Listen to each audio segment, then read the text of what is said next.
I set out to make 500 bucks in 30 days with my handyman business. And instead, I cleared $1,457 and I almost quit.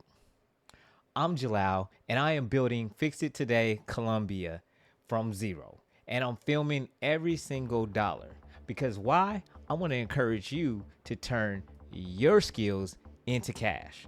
Stick around and I'm going to show you the exact jobs, the $7 pricing fail, and the mindset trick that keeps you from giving up when things start going well. Because honestly, that's what happened to me. During my first 30 days, I was able, actually, I'm only on day 28, just to be politically correct. I'm on day 28, and in my first 28 days, as I said, my goal was 500, but I ended up making $1,400.57. And we're like, wow, how did you do that? Well, I did a mixture of a few different types of jobs. As you can see, I did bike setup, I did some dresser setups, and I did a landscape lighting job also. Those are just some of the jobs that I did. Now, there's a few things that I learned while doing my first 28 days, first 48, that led to the $1,457. And the first one along my journey was, my first lesson was pricing mistakes. As I shared in the last video, I made a pricing mistake where I basically netted minus $7 on a job. And not only was it a job, but it was a job that took me 5 hours. Yes, 5 hours to complete, and I netted minus $7. But as I stated in that video, if you haven't watched it, it'll be at the end or something like that. You can check it out. I learned a lot. What I did differently after getting negative $7, I decided that I am going to not do a job. I know this sounds simple, but it really does. I decided I will not do any jobs that in my gut I feel as though I am going to be mad at myself for doing this job later.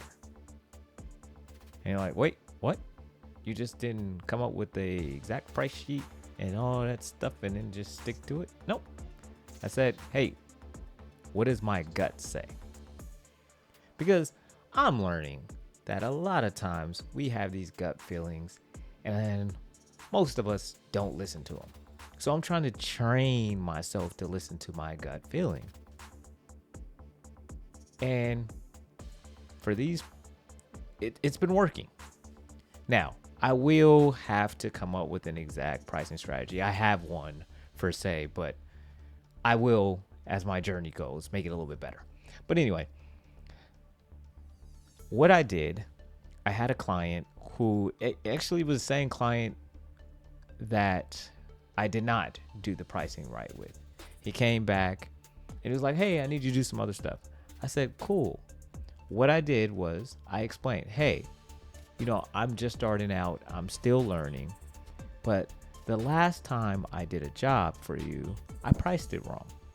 So now I'm going to make an adjustment to how, the pricing for the next job, because, insanity is doing the same thing twice and not making an adjustment, something like that. So I told him, you know what? I got to make an adjustment on the price. And I told him the price. He said, absolutely not. He was like, there's no way I'm paying you that. I said, I breathed. I took a deep breath and said, and I waited for a little while to message him back. And when I messaged him back, I told him, okay, I understand, but I cannot do that job. And in that moment, I felt absolutely amazing, because it felt like one of the first times that I could say recently that I feel like I stood up for myself. and said what I will do and what I won't do. And after some time, he ended up hitting me back a little later that evening. And he's like, well, what can you do it for? And then I gave him a price that was $25 less than the original price I had gave him. And he was like, okay, perfect. For me, that was a win-win situation because it was more than what I got paid the last time I did a job for him. And I stuck with what I felt in my gut. And I was willing to walk away if I did not get the price that I wanted. And that is also another shift in my mind. It's like, hey, you know, a lot of us like, hey, I gotta take every job because, you know, we think sometimes from this place of lack. I know that's been one of my struggles. It's like, hey, I'm just getting started out. I have to take every single job, even if it doesn't pay. No, that's coming from a place of lack. When we come from a place of abundance, we'll say, hey, I could pass up on this job. I don't know where the next job is coming yet, but I know something will be better than this job. And that's what I had faith in, and that's what I believed in. And so I was willing to walk away. Now, the second lesson I learned is not between the relationship between the time and the money. So I ended up taking the job, as I stated. It took me 1 hour less than the 5-hour job. So it took me 4 hours. And why that was okay was because I stood my ground on the price. Now, the fact that it took me 4 hours, it wasn't his fault. That was again on me, just not having done, I haven't put together a bunch of dressers lately. So it just took me a little bit to do dressers, right? So that's not his problem. That's my problem. But I felt good about that because I felt like I was doing it from a place of power, and taking the 4 hours was okay. Now, that's what I learned in that situation. I had another job. As I told you, I did a lighting. I installed some pathway lights for a client. Now, on this job, I did not get my timing right. Now, here's why. One of the things that if you are going to offer a service to someone, the most important thing you must do, in my opinion, is what I'm learning, is you must have a clear agreement of what is to be done. So for the lighting job, okay,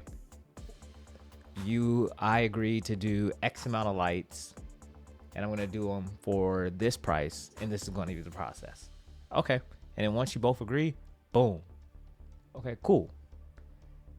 And after you agree, you also say any changes from this agreement will result in additional fees, not may, because they will. That's what I'm learning. They should result in additional fees. So I didn't do that for the lighting job. And I was like, hey, just whatever. And he added some things that ended up taking me an extra hour. Yeah, probably about an extra hour. And I was not compensated for that extra hour because I did not know to make sure I outlined exactly what was included and then tell them that anything additional will cost. And so I learned it. I learned that lesson from that job. But why was that okay? It was okay for me because I'd rather learn this lesson now while I'm 5 or 6 jobs in than to do the next 20 or 30 jobs the same way and be mad at myself. So I learned. So when I go do a job from here on out, I will say, hey, this is what we agreed upon. This is the defined, thing that we're going to operate in. These are the terms. Anything additional will be an additional charge. So then, if they ask me to do something additional, I would love to. Here is the additional cost. And then they get to make a choice. And that way, it keeps them from making decisions they don't want to pay for. And it keeps me from adding more work to a job that I'm not getting paid for. So that's what I learned. That's what I learned on that, as far as time and money. And you have to really, and this isn't something you're going to figure out overnight. You have to play around with the numbers. You have to go try things and see, and then figure out how long it takes you and different things like that. You have to be willing to experiment, and don't worry about getting it wrong, because the chances are you are going to get it wrong. You're doing something new. But the getting it wrong is not failure. It's just signal. It's a signal for you to do the things that will help you improve. All right. And the last thing, as I stated at the beginning, sometimes, well, almost every time, when I started getting traction on something, I almost instantly feel like I want to quit. And you're like, why? Well, I've noticed for me that in my life, when I start gaining traction, it just seems like something comes up in my personal life. And the something usually makes me feel like unworthy or not enough or any of those things. And so what happens is I'll quit that thing and then jump into something else and pour myself into that and then get to the same place. And it was frustrating. It's been very frustrating. And so I told myself I'm committed to, at minimum, 90 days. This is the only thing I can do for 90 days. And I was like, why does this keep happening to me? So I read this really cool thing today, and I want to share it with you. It was talking about how inside of us we have energies, these different energies or parts. You can think of them like characters. Like, we all got different characters inside of us. And one of them is called the Trickster. Now, the Trickster isn't all bad, but he is definitely not all good. However, he is very important. The Trickster helps us spot when someone is trying to manipulate us, or when someone is being, I hate to say it, but like overly ignorant for whatever reason. And the Trickster helps you stay mentally free when someone is doing all things, because you can recognize it and you say, hey, okay, I can see what this person is doing. I'm not about to go there mentally with them. I'm just not doing it. And the Trickster also, though, he is the key figure in self-sabotage. His main role is to undermine everything you do. In your head, you hear these little voices telling you, oh, you're not qualified to do this, or you're not qualified to do that. That's your Trickster. He is criticizing every little aspect of your journey. And when he does that, it destroys your progress. So right now, my little Trickster is like going bananas, and he's out here just doing stuff. He's like, wait a minute, you got some traction? I'm about to mess your life up. He's like, I'm just gonna make it to where you don't want to do nothing. We gotta get you back to ground zero. So he's going haywire right now. And it almost, it almost worked. But there's another part of us, which is he is the magician. And The magician, he sees like greatness in us. He sees all the things that we could build, all the things that we could do. And he's always coming up with like these new projects. Like I already have. If I were to stop this today, I already know what I will work on next. Because that's the magician. He's just, his job is to come up with infinite possibilities. Yeah, that's his job. And that sounds cool because you like, man, you're like, I'll never run out of ideas. But here's the problem. The magician is super critical of anything you're doing right now. Why is that? Because he's got all these other possibilities of things you could do and ways you could make more money. All these other things. He's got, man, this next latest and greatest, whatever. He's trying to get you to go do that. So he'll criticize what you're doing right now. And he'll say, go, there's this shiny object. For me, it's like, oh, there's this new AI tool that I could turn into a bundle of cash. I mean, so much cash I wouldn't know what to do with. So I should go do that. That's what he'll do. And you get on YouTube and you start going down this rabbit hole of all these things you could do. That's your magician. That's the magician in you. So you got the trickster who wants to destroy any momentum you have. And then you have the magician who wants to criticize everything you're doing and show you all these other infinite possibilities that are out there. There's a solution. The solution is the royal part of you. Royal part of you is the part of you that is sitting on a throne. Just imagine yourself sitting on a throne. I am king. I was going to say something else, but I'm not going to say it. But just imagine yourself sitting on a throne. The royal part of you is the only one who can make a choice. Yep. That's the royal part of you. He's the only one that can make a choice. And he can stop the energies from running, rabid in your life. He can stop the trickster from draining you. And he can stop the magician from criticizing you. He can stop all this stuff that is just autopilot in your life.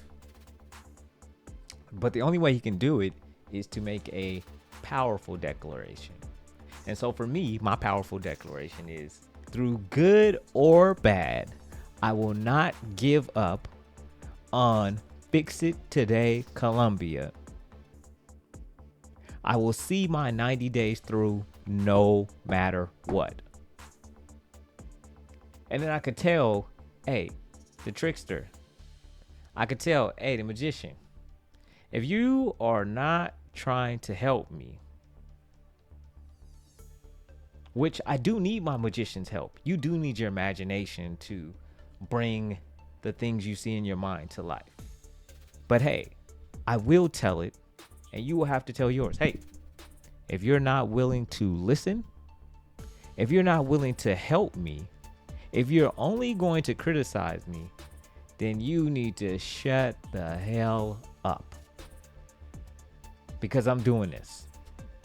So you can either get with the program or just be quiet. So that's how I'm I hope you think about this in your own mind when it comes to what you're working on, whatever your service-based business idea is, or whatever, you got going on. You'll notice patterns in your life about when you start getting traction.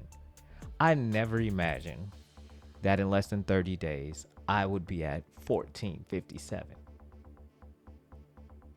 But I'm here. And it's because I have a concept and an idea that works. And there's no sense in throwing it away and playing into these little things that tend to happen every time I make traction. No, I'm setting my next goal. My next goal is 1K a week. That's my next goal. So that's what we'll be talking about in starting my next video is where am I at on my way to the 1K goal. And this is 1K. I should preface this. I'm gonna really challenge myself and say 1K after expenses, because there is, and I will say that too, 1457 was gross. It was not take home. All right. So I'm going to say 1,000 a week is my next goal after expenses. So we're going to see if I can do that. All right. And if you are on your journey for your service-based business and you want to see this journey and get some tips and tricks to help you on your journey, make sure you subscribe. And remember, your skills are your currency. Let's cash in. And if you didn't see the last video of how I lost or how I ended up with -$7, it is in the corner. And until next time, be great and let's cash in.